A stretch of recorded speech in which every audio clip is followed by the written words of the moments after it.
बिस्मिल्लाहिर्रहमानिर्रहीम। आज हम इलेक्ट्रिकल मशीन्स का दूसरा लेक्चर जो है वो स्टार्ट करेंगे। हम चैपमैन के चैप्टर 3 को स्टार्ट करेंगे, एसी मशीनरी फंडामेंटल्स। अब तक हम लोगों ने क्या पढ़ा? अभी तक हमने डीसी मशीन्स को स्टडी किया और ट्रांसफार्मर को स्टडी किया। डीसी मशीन्स में आप लोगों ने देखा था कि आप लोगों के पास फील्ड वाइंडिंग्स होता था और आपके पास आर्मेचर का वाइंडिंग होता था। फील्ड वाइंडिंग को आप लोग जो है वो डीसी सोर्स से एक्साइट करते थे, या आपके पास जो पोल्स होते वो परमानेंट मैग्नेट होते थे। जब आप फील्ड्स को आप डीसी सोर्स से एक्साइट करते थे तो आपका जो नॉर्थ पोल था वो हमेशा नॉर्थ पोल रहता, और आपका जो साउथ पोल होता वो हमेशा साउथ पोल इलेक्ट्रोमैग्नेट बन जाता। सो अभी तक हम लोगों ने ये पढ़ा जी। हाँ, व्हाट डू यू थिंक, अगर हम डीसी के बजाय फील्ड कॉइल्स को अगर हम एसी से उसको एनर्जाइज करें तो फिर क्या हो सकता है?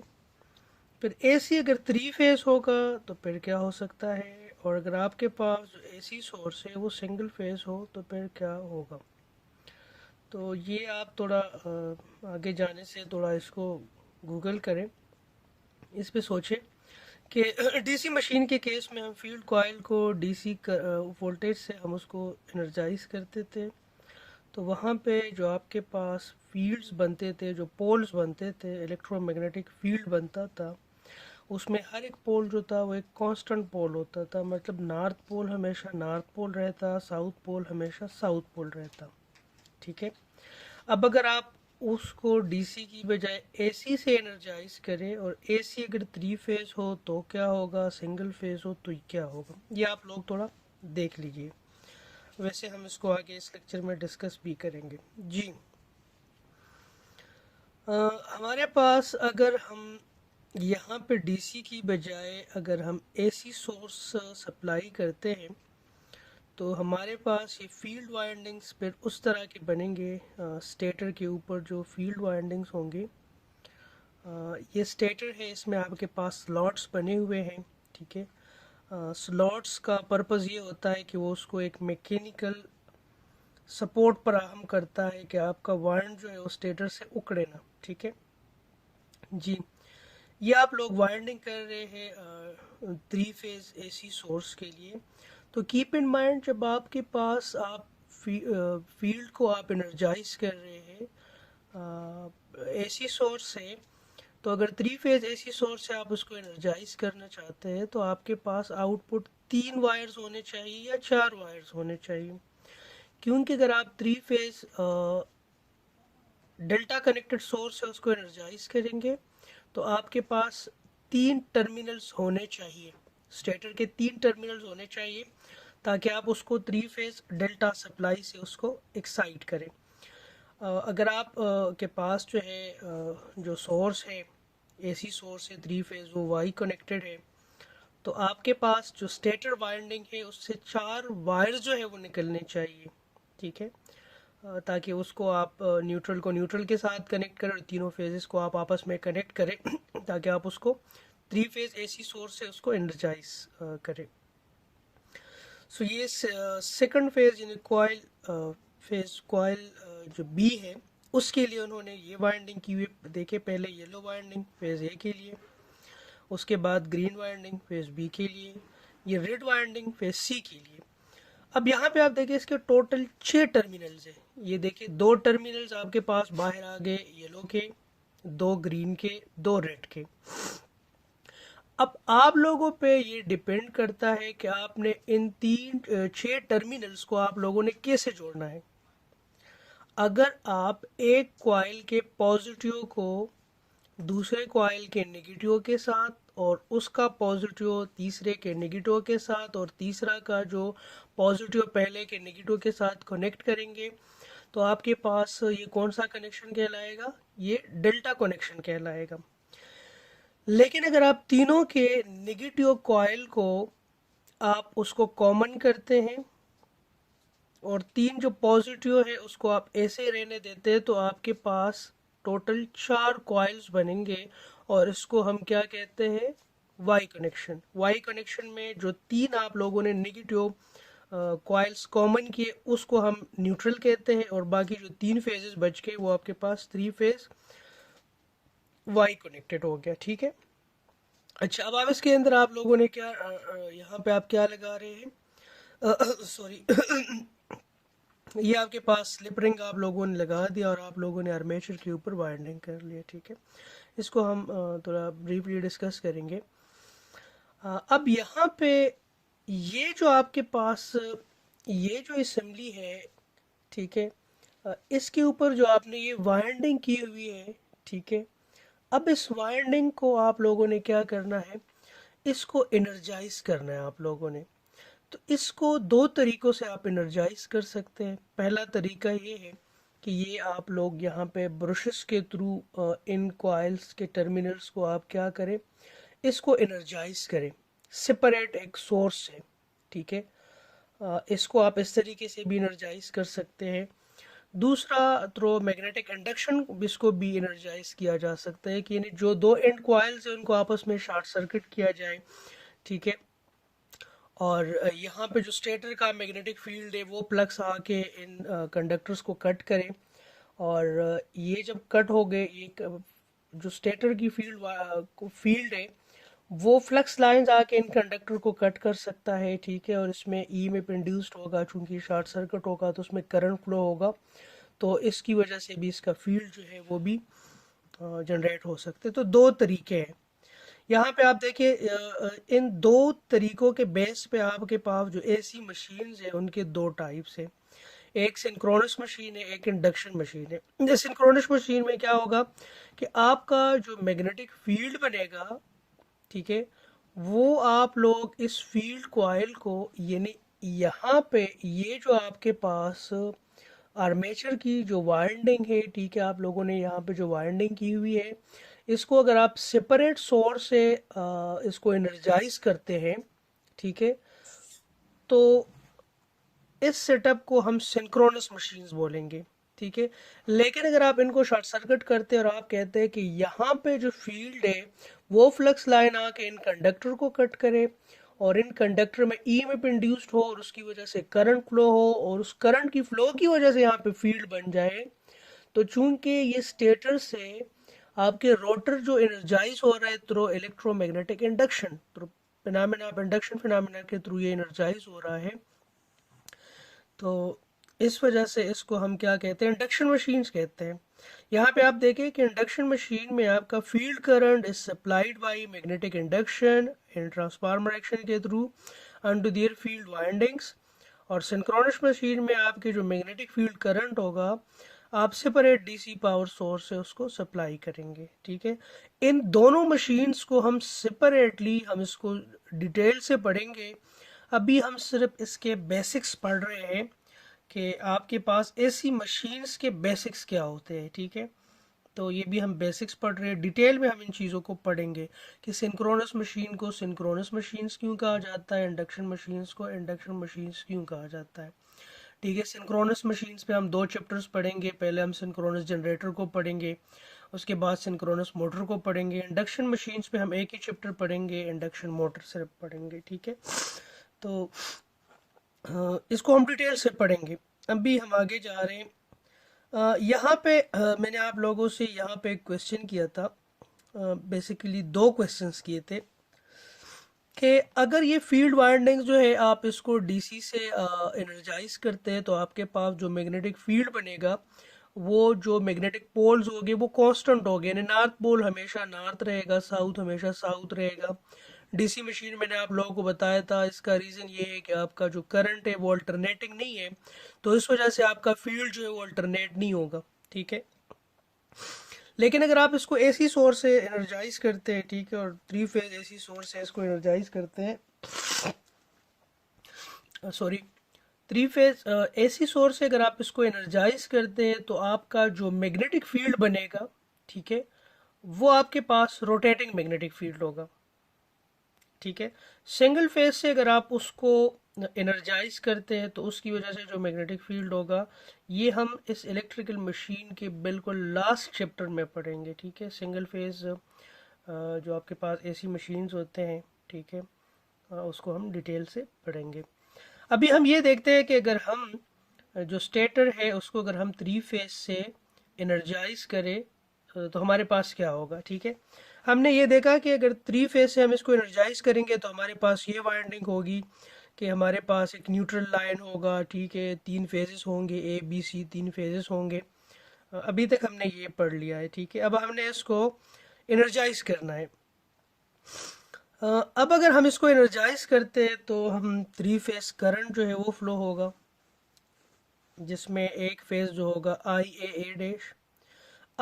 ए डैश जो है आपके पास क्वाइल ए में फ्लो करेगा। ए जो है इस पे करंट एंटर होगा, ए डैश से आपका कंटर जो लूप जो है वो कंप्लीट हो जाएगा। तो आपके पास 3 फेज करंट होगा आई ए ए डैश, जिसका फेज जो है वो 0 है, मैग्नीट्यूड आई एम है। आई बी बी डैश जो है वहाँ पे आपके पास उसका मैग्नीट्यूड आई एम है और फेज जो है -120 है। इस तरह आई सी सी डैश जो है उसकी वजह से जो उसका जो एम्पलीट्यूड है आई एम है और उसका फेज जो है दैट इज 240। सो ये आपके पास 3 फेज करंट जो है वो फ्लो करेंगे इन 3 वाइंडिंग्स में। जी ये हम डिटेल से पढ़ चुके हैं। 3 phase currents, 3 phase voltage, 3 phase power को हम डिटेल से सर्किट एनालिसिस कोर्स में हम पढ़ चुके हैं। यहाँ पे सच इतनी डीप जाने की ज़रूरत नहीं है। लेकिन जब भी आप 3 फेज सोर्स है उसको एनर्जाइज करेंगे स्टेटर के वाइंडिंग को, तो आपके पास क्या होगा, करंट फ्लो होगा और हर एक फेज के दरमियान डिफरेंस कितना होगा, 120 का फेज डिफरेंस होगा। दिस इज इलेक्ट्रिकल डिग्री, ठीक है, 120।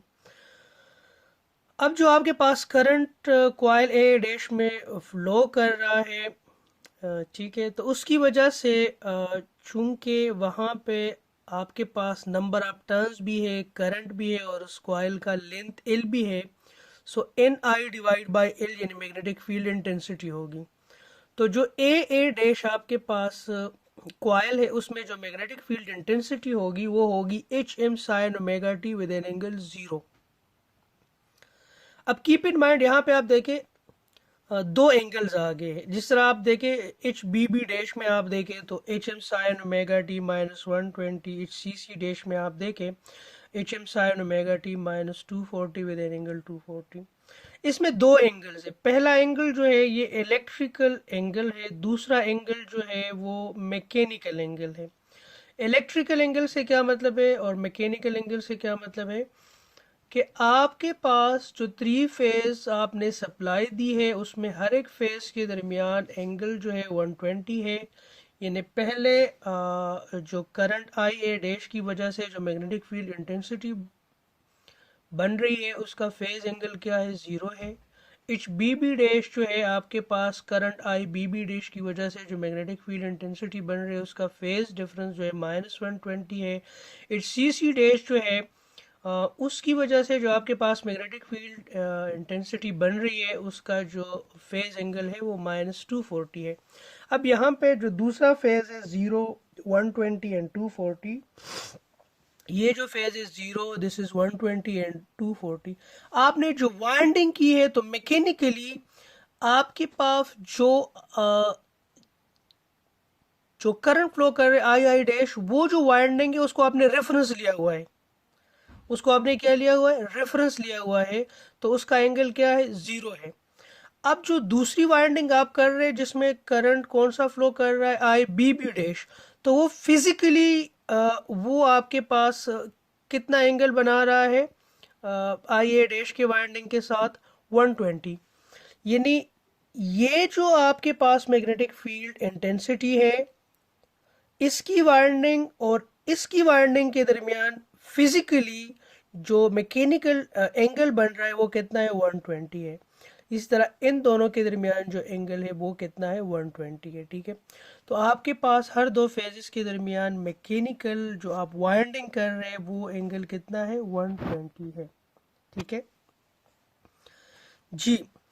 तो आपके पास जो रिजल्टिंग फ्लक्स डेंसिटीज बनेंगे इन फ्लक्स इंटेंसिटीज की वजह से जो आपके पास रिजल्टेंट फ्लक्स डेंसिटीज बनेंगे, तो that will be BAA dash beam sin omega t with an angle 0, BB dash beam sin omega t minus 120, 120, BCC dash, ये आपके पास तीनों हर एक मैग्नेटिक फील्ड डेंसिटी की वजह से आपके पास ये क्या बनेगा, मैग्नेटिक फील्ड इंटेंसिटीज। ठीक है, अब आपके पास जो नेट मैग्नेटिक फ्लक्स डेंसिटी बनेगा स्टेटर में, तो वो क्या होगा, इन तीनों को आप ऐड करें, B A dash plus B B dash plus B C C dash, इनको आप ऐड करें तो आपके पास ये क्या बन रहा है, B A dash plus B B B dash plus B C C dash.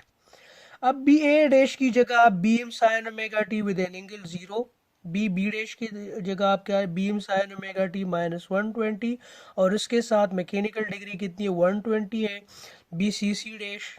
ठीक है, और इसके साथ मैकेनिकल जो डिग्रीज है एंगल है वो कितने 240 है। अब आपके पास ये जो 3 कंपोनेंट्स है मैग्नेटिक फील्ड्स का, इनको आप ब्रोक करें इसके एक्स वाई कंपोनेंट में।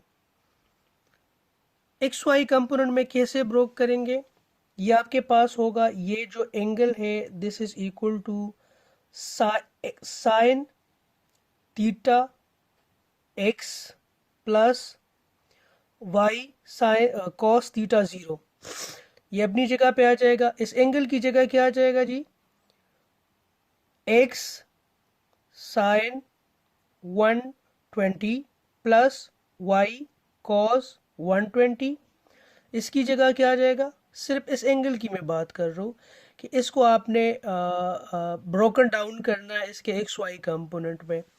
तो यहाँ पे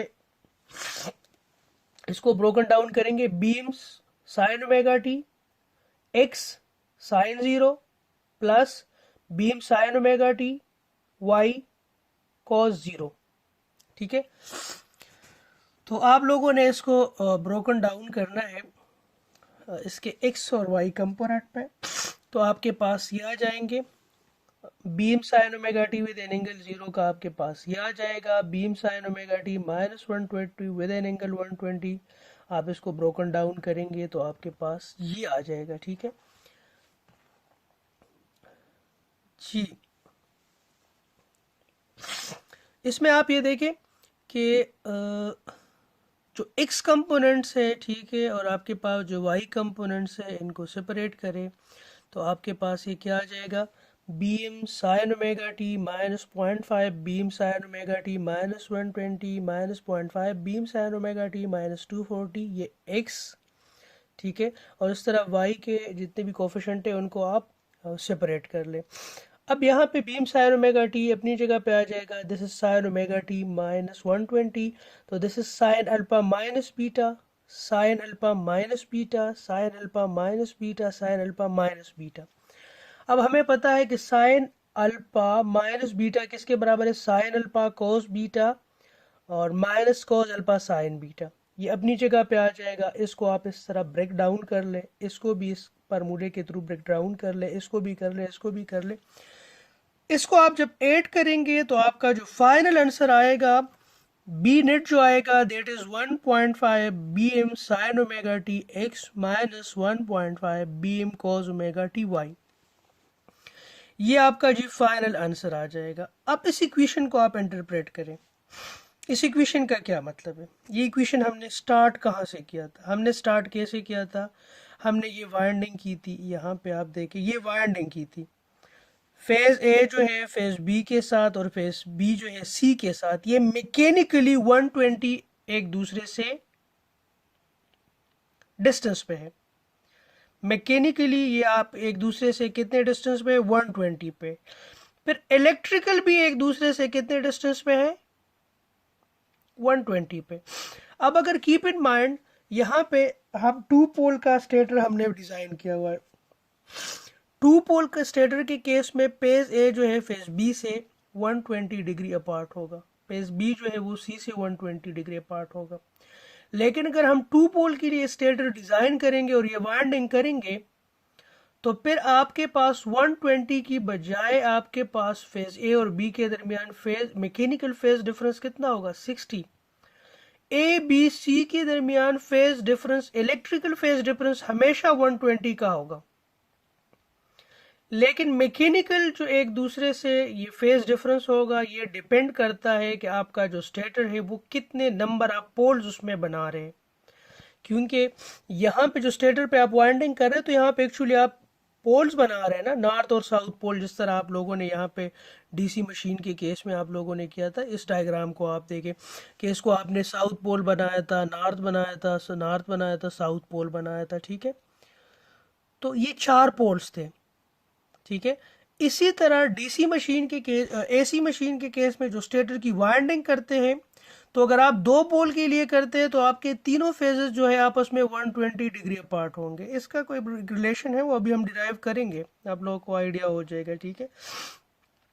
सो यहाँ पे आप वापस आ जाए, ठीक है। अब हमने क्या किया, हमने यहाँ पे फेज ए को, फेज बी और फेज सी को,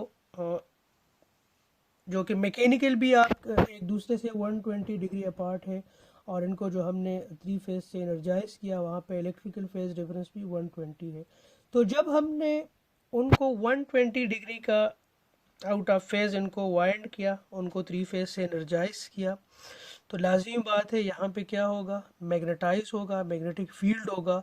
और उस मैग्नेटिक फील्ड का जो आपके पास magnetic field magnetic flux densities जो होगी, नेट मैग्नेटिक फ्लक्स डेंसिटी वो क्या होगी, 1.5 beam sine omega T X minus 1.5 beam cos omega T Y. अब आप लोगों ने क्या करना है, ओमेगा टी की जगह 0, फिर ओमेगा टी की जगह 30, ओमेगा टी की जगह 60, ओमेगा टी की जगह 90, 120, 150, 360 तक इसमें आप लोगों ने पुट करना है ओमेगा टी की जगह, और आप लोगों ने बी नेट जो है वो आप लोगों ने कैलकुलेट करना है। सो यहाँ पे आप लोग देखें, आप लोगों के पास क्या है, B net is equal to 1.5 beam sine omega T X और minus 1.5 beam cos omega T Y. आप लोग सॉरी ओमेगा टी आप पहले 0 पुट करें। आप लोगों ने ओमेगा टी 0 पुट की तो आपके पास जो नेट आपके पास आ गया, ठीक है, सॉरी जी, तो आपके पास बी नेट जो आ गया वो कितना है, माइनस 1.5 बी एम वाई। इसको आप प्लॉट करें तो आपके पास, प्लॉट करने के बाद आपके पास ये डायग्राम आ जाएगा। जब आप लोग ओमेगा टी की जगह आप लोग 30 पुट करेंगे तो इसको आप कैलकुलेट करेंगे 0.75 एक्स माइनस 1.299 वाई। इसको आप प्लॉट करें तो आपके पास ये वेक्टर थोड़ा सा रोटेट हो जाएगा। पहले आपके पास वेक्टर ए था, अब थोड़ा सा रोटेट होके इधर आ गया, सॉरी। अब आप लोग क्या कर रहे हैं, ओमेगा टी की जगह आप लोग 60 पुट करें तो आपके पास ये 1.299 एक्स, इस वेक्टर को आप लोग प्लॉट करें तो आपके पास ये थोड़ा सा और रोटेट हो जाएगा, ठीक है। ओमेगा टी 90 आप लोग उसको करें तो 1.5 एक्स, तो 1.5 एक्स। कहने का मकसद ये है कि आप लोग जो है ओमेगा टी की डिफरेंट वैल्यूज पे आप इस वेक्टर को प्लॉट करेंगे, ठीक है। तो आपके पास एक्चुअली यहाँ पे एक रोटेटिंग वेक्टर आ जाएगा, और ये वेक्टर किस चीज़ को रिप्रेजेंट कर रहा है, बी नेट को रिप्रेजेंट कर रहा है, ठीक है। तो इसका मतलब है कि जब आप किसी भी स्टेटर को 3 फेज एसी सोर्स से आप इसको एनर्जाइज करते हैं तो आपका जो मैग्नेटिक फील्ड बनेगा वो रोटेटिंग मैग्नेटिक फील्ड होगा। डीसी से जब आप इसको एनर्जाइज करते तो आपका जो मैग्नेटिक फील्ड बनता था वो क्या बनता था, एक फिक्स मैग्नेटिक फील्ड था। वो नॉर्थ पोल हमेशा नॉर्थ होता था, साउथ हमेशा साउथ होता था। लेकिन यहाँ पे ये जो मैग्नेटिक फील्ड है ये रोटेट करेगा, यानी आपके पास अभी अगर time t is equal to 1 second पे अगर आपका एक पोल जो है वो नॉर्थ है तो time t is equal to 2 second पे वो साउथ बन जाएगा। Time t is equal to 3 second पे दोबारा नॉर्थ बन जाएगा, ठीक है। तो इस तरह वो जो मैग्नेटिक फील्ड होगा वो रोटेटिंग मैग्नेटिक फील्ड होगा, यानी नॉर्थ पोल हमेशा नॉर्थ नहीं रहेगा बल्कि वो क्या होगा, वो रोटेट होगा। मैग्नेटिक फील्ड क्या होगा, रोटेट होगा। और आप लोग को ये ऑब्जर्वेशन आप लोगों ने यहाँ पे कर ली कि जब आप इस बीनेट को प्लॉट करते हैं, ठीक है, different values of omega T के लिए, तो आपके पास जो इसका वेक्टर बन रहा है वो एक रोटेटिंग वेक्टर बन रहा है, ठीक है जी। तो इतना तो आप लोगों को आइडिया हो गया कि अगर हम 3 फेज एसी सोर्स जो है हम क्या करें, अगर हम स्टेटर को उससे एनर्जाइज करते हैं तो हमारा जो मैग्नेटिक फील्ड बनेगा वो एक रोटेटिंग मैग्नेटिक फील्ड बनेगा जी। अब यहाँ पे एक और ऑब्जर्वेशन आप लोग देख ले, यहाँ पे आप लोगों के पास जो है दिस इज अ स्टेटर, ये आपके पास एक स्टेटर है, उसका नॉर्थ पोल है, ये साउथ पोल है। यहाँ पे एक नॉर्थ और साउथ का अपना एक मैग्नेटिक फील्ड होगा। यहाँ पे ये आपके पास एक इलेक्ट्रोमैग्नेट आप कह लें या एक दूसरा मैग्नेटिक फील्ड कह लें। तो ये उसका नॉर्थ पोल है, ये साउथ पोल है। अब ये नॉर्थ पोल जो है, ये नॉर्थ पोल जो है, ये साउथ पोल जो है इस नॉर्थ पोल को अपनी तरफ अट्रैक्ट करेगा, ये नॉर्थ पोल जो है साउथ पोल को अपनी तरफ अट्रैक्ट करेगा। तो if two magnetic fields are presented in a machine, then a torque will be created which will tend to line up the two magnetic fields। यानी अगर आपके पास किसी मशीन के स्टेटर में दो मैग्नेटिक फील्ड्स होंगे तो आपके पास एक टार्क जो है वो क्रिएट होगा जो दोनों मैग्नेटिक फील्ड को अलाइन करेंगे। अब ये कहता है if one magnetic field is produced by the stator of a machine and the other one is produced by the rotor of the machine, then a torque will be induced in the rotor which will cause the rotor to turn and align itself with the stator magnetic field। ये क्या कहते हैं कि अगर आपके पास ऊपर का statement जो थोड़ा एक्सप्लेन किया है कि अगर आपके पास स्टेटर आपकी मशीन के स्टेटर में आपके पास क्या हो, दो, ये मशीन में दो मैग्नेटिक फील्ड हो, ये स्टेटर का मैग्नेटिक फील्ड है, ये रोटर का मैग्नेटिक फील्ड है, तो क्या होगा, ये टार्क जो है ये जनरेट हो जाएगा, ठीक है, और ये क्या करेगा, अपने साथ इसको अलाइन करेगा। अब ये मजीद कहता है कि अगर हम क्या करें, स्टेटर के मैग्नेटिक फील्ड को किसी तरीके से रोटेट करेंगे तो उसके साथ रोटर का जो मैग्नेटिक फील्ड होगा वो क्या होगा, वो भी रोटेट करेगा, यानी रोटर भी क्या करेगा, उसके साथ रोटेट करेगा। यहाँ पे देखिए if there were some way to make the stator magnetic field rotate, then the rotor will constantly change the stator magnetic field. और हमने अभी देखा कि जो स्टेटर है उसके मैग्नेटिक फील्ड को हम कैसे रोटेट करेंगे जी, सॉरी, स्टेटर के मैग्नेटिक फील्ड को हम कैसे रोटेट करेंगे, ये भी आप लोगों ने ऑब्जर्वेशन की कि अगर हम स्टेटर को के ऊपर जो वाइंडिंग करें वो 3 फेज वाइंडिंग करें और उसको हम 3 फेज एनर्जी से एक्साइट करते हैं तो हमारे पास जो मैग्नेटिक फील्ड होगा वो रोटेटिंग मैग्नेटिक फील्ड होगा। तो वो जो रोटेटिंग मैग्नेटिक फील्ड होगा, आपका जो रोटर होगा कॉन्स्टेंटली उसको चेस करेगा स्टेटर के मैग्नेटिक फील्ड को, ठीक है। और कीप इन माइंड अगर आप रोटर के मैग्नेटिक फील्ड की रोटेशन की डायरेक्शन अगर आप चेंज कर लेते हैं तो आपके पास जो रोटर होगा उसकी रोटेशन भी रिवर्स हो जाएगी, ठीक है।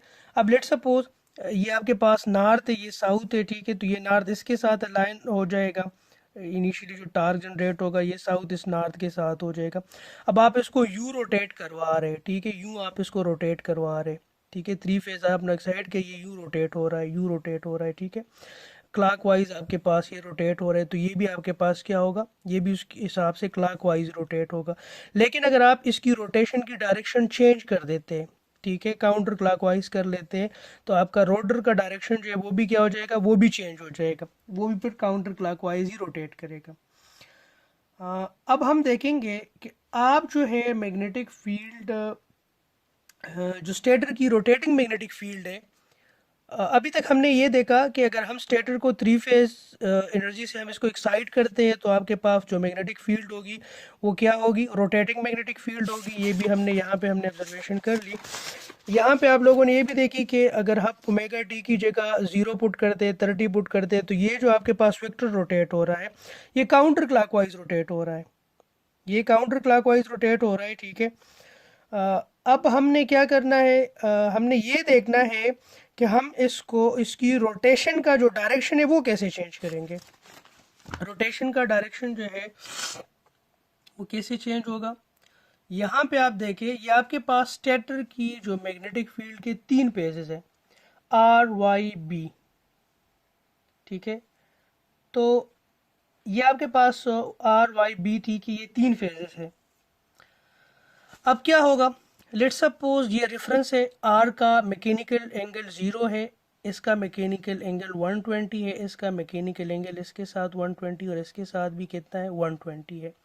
अब अगर मैं दो फेजेस को आपस में चेंज करूंगा तो उनका मैकेनिकल एंगल तो सेम रहेगा, लेकिन उनका इलेक्ट्रिकल एंगल जो है वो चेंज हो जाएगा।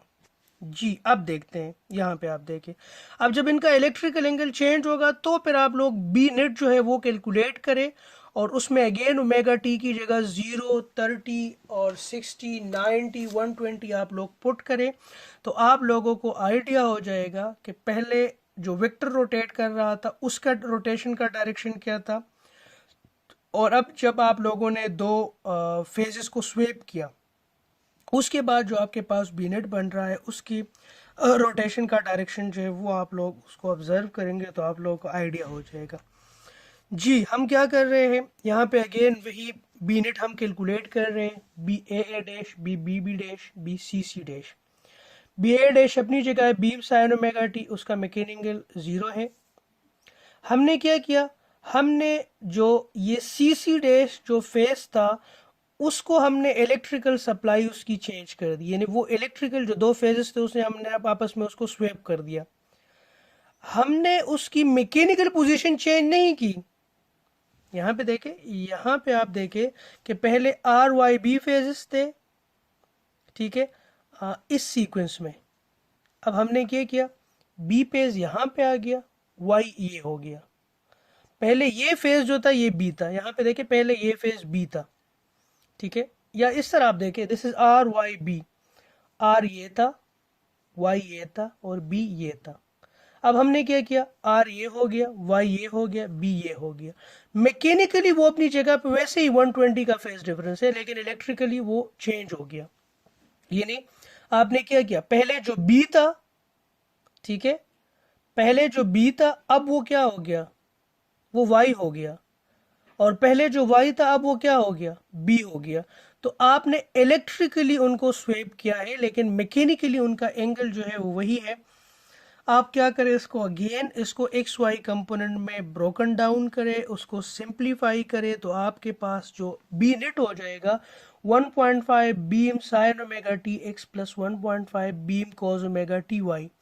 अब आप उसको प्लाट करें, ओमेगा 30, 60, 90, 120, 150, 360 तक आप उसको करें, और आप इसको कंपेयर करें।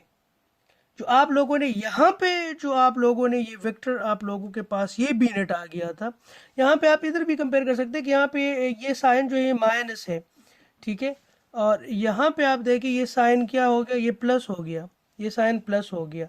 इसकी वजह से जो आपके पास जो वेक्टर रोटेट कर रहा था उसका डायरेक्शन जो है, आप यहाँ पे जो वेक्टर रोटेट कर रहे हैं उसके डायरेक्शन के साथ आप कंपेयर करें। तो पहले केस में आप लोगों ने देखा था जो वेक्टर आप लोगों के पास बीनेट का बन रहा था वो काउंटर क्लॉकवाइज जो है वो रोटेट कर रहा था, ये क्लॉकवाइज रोटेट करेगा, ठीक है। तो इससे क्या हुआ कि आप लोगों ने अगर रोटेटिंग मैग्नेटिक फील्ड का डायरेक्शन चेंज करना है तो आपने जस्ट दो फेजेस को स्वेप करना है, ठीक है। लेकिन अगर आप फेज ए को बी के साथ स्वेप कर रहे हो और बी को सी के साथ स्वेप कर रहे हो तो डायरेक्शन पे कोई इफेक्ट नहीं होगा। आपने सिर्फ दो फेजेस को आपस में स्वेप करना है, ठीक है। दो से ज़्यादा फेजेस को आप स्वेप करेंगे तो आपके पास डायरेक्शन पे इफेक्ट नहीं होगा, ठीक है। तो अगर आपने इसकी मैग्नेटिक फील्ड का जो डायरेक्शन है वो उसकी रोटेशन का जो डायरेक्शन है आप लोगों ने वो चेंज करना हो तो आप लोगों ने जस्ट दो फेजेस को स्वेप करने होंगे। जब आप इसके रोटेटिंग मैग्नेटिक फील्ड की डायरेक्शन को चेंज करेंगे तो आपके पास रोटर की डायरेक्शन खुद ब खुद वो क्या हो जाएगा, चेंज हो जाएगा, क्योंकि रोटर ने किस चीज़ को चेस करना है कॉन्स्टेंटली, रोटेटिंग मैग्नेटिक फील्ड को उसने चेस करना है, ठीक है जी। ये आपके पास एग्जैक्टली रोटेटिंग मैग्नेटिक फील्ड का एक और प्रोसेस है, एनालिटिकली हम देखेंगे इसको। यहाँ पे आप देखें ये आपके पास कंडक्टर ए डैश और ए है, this is B and B dash, this is C and C dash. यानी ए डैश का सी डैश के साथ 120 मैकेनिकल डिफरेंस है, सी डैश का बी डैश के साथ 120 मैकेनिकल है, और बी डैश का ए डैश के साथ। आपके पास ये कॉइल का एक एंड है, ये उसी कॉइल का दूसरा एंड है, कॉइल बी का पहला एंड, कॉइल बी का दूसरा एंड, कॉइल सी का पहला एंड, कॉइल सी का दूसरा एंड। तो पहले एंड को लेट सपोज अगर हम ए डैश कहते हैं तो दूसरे को हम ए कहते हैं। ये जस्ट दोनों एंड्स को डिफरेंशिएट करने के लिए हम ये यूज कर रहे हैं, ठीक है। ए डैश पहला एंड, ए दूसरा एंड। तो ए डैश और सी डैश के दरमियान आप देखें मैकेनिकली ये 120 डिग्री अपार्ट है। सी डैश और बी डैश कितना है mechanically 120, B dash A dash कितना है 120 मैकेनिकल अपार्ट है। इसी तरह इसका जो दूसरा एंड है, अब बी डैश का दूसरा एंड क्या है, बी है, तो बी आपके पास किससे 120 डिग्री अपार्ट है, ए के साथ। ए डैश के साथ वो तो 120 डिग्री नहीं है, लेकिन आपने दो सेम कॉइल्स को आप लोगों ने कंपेयर करना है। बी को आपने ए के साथ देखना है, तो बी ए के साथ 120 का एंगल है, ए सी के साथ 120 का एंगल है, और सी का बी के साथ 120 का एंगल है। इसी तरह ए डैश का बी डैश के साथ जो है 120 का एंगल है, ए डैश का सी डैश के साथ 120 का एंगल है, सी डैश का बी डैश के साथ 120 का एंगल है। तो ये मैकेनिकल डिफरेंस हो गया। ये क्या हो गया जी, मैकेनिकल डिफरेंस हो गया। अब अगर आपके पास ए डैश में करंट एंटर हो रहा है तो ए से क्या होगा, करंट एग्जिट करेगा, ठीक है, क्योंकि करंट ने पाथ कंप्लीट करना है। अगर बी पे करंट एंटर कर रहे हैं तो बी डैश पे क्या होगा, करंट एग्जिट करेगा। सी पे अगर करंट एंटर कर रहा है तो सी डैश पे क्या कर रहा है, करंट एग्जिट कर रहा है। यहां पे आप देखिए आपके पास ये 3 फेज करंट है। करंट आपके पास this is I A, phase A है, this is phase B and this is phase C. 3 different colour से उसको रिप्रेजेंट किया गया है, ठीक है। आई ए आपके पास वो करंट है जो ए डैश में फ्लो कर रहा है, आई बी आपके पास वो करंट है जो बी बी डैश में फ्लो कर रहा है, आई सी आपके पास वो करंट है जो सी सी डैश में फ्लो कर रहा है। अब आप लोग क्या करें, अब आप लोग इसको देखें कि लेट सपोज इस पोजीशन पे आप लोग ये देखें कि आपके पास करंट आई ए जो है वो पॉजिटिव है, आपके पास आई बी और आई सी दोनों क्या है, नेगेटिव है। तो आप लोगों के पास आई ए जो है, ए में अगर करंट एंटर हो रहा है तो ए डैश से क्या कर रहा है, एग्जिट कर रहा है। तो ए में करंट लेट सपोज अगर एंटर हो रहा है उसको आपने क्रॉस से रिप्रेजेंट किया, तो ए डैश में करंट को किससे चीज से रिप्रेजेंट करोगे, डॉट से। इसी तरह बी चूंकि नेगेटिव है, B current I B current जो है वो नेगेटिव है, तो उसमें क्या होगा, बी में तो करंट आपका बी में करंट एंटर कर रहा है और बी डैश से एग्जिट कर रहा है। आपने इस तरह सी और सी डैश में भी आपने करंट का डायरेक्शन जो है आप लोगों ने डॉट और क्रॉस से इसको रिप्रेजेंट कर दिया। अब आप देखें ये क्रॉस डायरेक्शन है, तो आप जो है ग्रिप रूल आप यूज करें। ये आपके पास ग्रिप रूल है, यहाँ पे आप देखें कि अगर आपके पास करंट एंटर कर रहा है, ठीक है, ये आपके पास करंट एंटर कर रहा है तो फ्लक्स का डायरेक्शन ये होगा, और अगर करंट एग्जिट कर रहे हैं तो फ्लक्स का डायरेक्शन ये होगा। इन दोनों के डायरेक्शंस को आप देखें तो यहाँ पे इन दोनों का डायरेक्शन क्या है, ये बन रहा है। इसका मतलब है आप इस तरह ज्यूम कर ले कि यहाँ पे एक नॉर्थ पोल है और यहाँ पे क्या एक साउथ पोल है। यानी यहाँ पे एक नॉर्थ पोल है जिससे ये फ्लक्स लाइन निकल रहे हैं, और यहाँ पे एक साउथ पोल है जिसमें फ्लक्स लाइन एंटर कर रहे हैं, ठीक है। ये आप लोगों ने इसी पॉइंट पे इस चीज को देखा था। अब आप क्या करें, यहाँ पे IB में आप देखें, IB में आप देखें इन कंडक्टर्स में आप लोग जो है कंडक्टर्स में करंट का डायरेक्शन आप लोग यहाँ पे क्रॉस और डॉट से रिप्रेजेंट करें, और उनके मैग्नेटिक फील्ड को आप देखें तो उनका जो मैग्नेटिक फील्ड बन रहा है वो यूं बन रहा है कि यहाँ से फ्लक्स लाइंस निकल रहे हैं और यहाँ पे फ्लक्स लाइन एंटर कर रहे हैं। तो ये नॉर्थ हो गया और ये क्या हो गया, साउथ हो गया। इसी तरह इस पोजीशन पे आप देख लें, इस पोजीशन पे आप देखें तो आपको मैग्नेटिक फील्ड ये मिलेगा। तो यहाँ पे आप देखें कि आपका मैग्नेटिक फील्ड जो है वो एक रोटेट कर रहा है कि अब ये आपके पास ये नॉर्थ पोल था, ये साउथ पोल यहाँ पे था, अब आपके पास साउथ पोल यहाँ पे हो गया, नॉर्थ पोल यहाँ पे हो गया, अब आपके पास ये क्या हो रहा है, रोटेट हो रहा है, ठीक है। तो ये एक एनालिटिकल तरीका है आपकी मैग्नेटिक फील्ड को देखने के लिए कि आप डिफरेंट लोकेशंस पे करंट को देखें और वो आप उसी लूप कॉइल्स में फेजेस में जो स्टेटर पे आपने वाइंडिंग की है उसमें करंट को आप देखें और उसकी वजह से जो रिजल्टेंट मैग्नेटिक फील्ड बन रहा है उसको आप देख लें। तो यहाँ पे आपके पास जो मैग्नेटिक फील्ड है वो एक किस्म का रोटेटिंग मैग्नेटिक फील्ड है। मैथमेटिकली भी हम लोगों ने देख लिया, एनालिटिकली भी हम लोगों ने देख लिया कि आपके पास जो 3 फेज सप्लाई से जो आपके पास स्टेटर में जो मैग्नेटिक फील्ड होगा वो आपके पास रोटेटिंग मैग्नेटिक फील्ड होगा। और आप लोगों ने ये भी देखा कि अगर आपने रोटेटिंग मैग्नेटिक फील्ड के डायरेक्शन को आप लोगों ने चेंज करना है तो कैसे चेंज करेंगे? सिंपली आप 2 फेजेस को स्वैप करें तो आपके पास रोटेटिंग मैग्नेटिक फील्ड का जो डायरेक्शन होगा वो चेंज हो जाएगा। रोटेटिंग मैग्नेटिक फील्ड के डायरेक्शन चेंज होने से आपका रोटर का जो रोटेटिंग डायरेक्शन होगा वो क्या हो जाएगा? वो चेंज हो जाएगा। ठीक है, तो आज के लिए इतना ही काफ़ी है। इसको थोड़ा रिकेप कर देते हैं कि अभी तक हमने क्या पढ़ा। जी, स्टार्ट में हमने ये देखा कि अगर स्टेटर की जो वाइंडिंग है उसके ऊपर आप इस तरह की वाइंडिंग करें कि आपके पास उसको आप 3 फेज एसी सोर्स से आप उसको एनर्जाइज करेंगे तो आपके पास फिर क्या मैग्नेटिक फील्ड बनेगा वो हमने देख लिया कि वो रोटेटिंग मैग्नेटिक फील्ड होगा। फिर आपने रोटर को भी तो आपने एक्साइट करना होता है। ठीक है, रोटर को 2 तरीकों से एक्साइट किया जा सकता है। पहला तरीका है कि रोटर को एक अलहदा डीसी सप्लाई से उसको एनर्जाइज किया जाए। दूसरा तरीका ये हो सकता है कि आपके पास जो रोटेटिंग मैग्नेटिक फील्ड है तो उसके जो फ्लक्स लाइंस है वो आपके रोटर के कंडक्टर्स को कट करे, उसमें ईएमएफ इंड्यूस्ड हो, उसकी वजह से करंट फ्लो हो, उस करंट की वजह से उसका अपना मैग्नेटिक फील्ड बने। तो यानी इलेक्ट्रोमैग्नेटिक इंडक्शन से आपके स्टेटर से एनर्जी जो है वो ट्रांसफ़र होके वो आपके रोटर में आ जाएगा और रोटर जो है उस तरह से एक्साइट हो जाएगा। तो इस बेस पे हमारे पास 2 किस्म के मशीन्स होंगे। एक को सिंक्रोनस मशीन्स कहते हैं, एक को इंडक्शन मशीन कहते हैं। इसको डिटेल में हम पढ़ेंगे। यहाँ पे मैंने आप लोगों से पूछा कि अगर 3 फेज से हम उसको एनर्जाइज करेंगे तो क्या होगा। ये उसका मैग्नेटिक फील्ड इंटेंसिटीज़ और मैग्नेटिक फील्ड डेंसिटीज़ का आपके पास डायग्राम बन रहा है। ठीक है, ये आपके पास 3 फेज करंट्स थे कि आई ए डैश में कौन सा करंट फ्लो कर रहा है और बी बी डैश कॉयल में कौन सा करंट फ्लो कर रहा है, सी सी डैश में कौन सा कॉयल करंट फ्लो कर रहा है। ये आपके पास जो मैग्नेटिक फील्ड इंटेंसिटीज़ है। ठीक है, आप लोगों के पास फ्लक्स डेंसिटीज़ इसको आपने ऐड किया तो नेट फ्लक्स डेंसिटी आपके पास ये बना। फिर आपने ओमेगा टी की डिफरेंट वैल्यूज़ पुट की 0, 30, 60, 90।